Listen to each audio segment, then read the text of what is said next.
गांव में हम पहुंच चुके हैं आज फिर से मेला। मेला अभी चलेगा लगभग लगभग 1 महीने। देख सकते हैं कुछ भीड़ तो है यहाँ। प्रोग्राम हो रहा है दोस्तों, यहाँ जादू दिखाता है, बजरंग मैजिक वाला आया है। ये देखे सस्ते ब्लॉगर घूम रही हैं डंडी लेके। हम लोग ये नहीं करते हैं। मेले में भीड़ बहुत ज्यादा है, बहुत बड़ा मेला है दोस्तों। ये तो मैं सबसे आखिरी में मेले की हूँ। ये छपरी जा रहा है दोस्तों, छपरी अल्ट्रा प्रो मैक्स छपरी।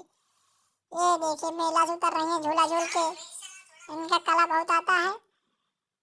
अब मेले में भीड़ आप लोग देख सकते हैं, बहुत ज्यादा भीड़ है मेले में। भरा हुआ है, खचाखच मेला भरा हुआ है दोस्तों। पैर रखने जगह नहीं है। बाबा सरंगी नाथ सरंगी बेच रहे हैं। ये छपरी लोग जूस पी रहे हैं दोस्तों।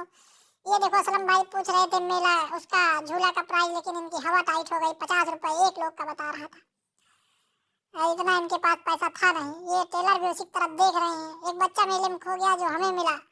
हम इसको ले गए मेले प्रशासन के पास। वहाँ हमने इसको बैठाया और इनके हवाले कर दिया। इनके घर ये पहुंचा।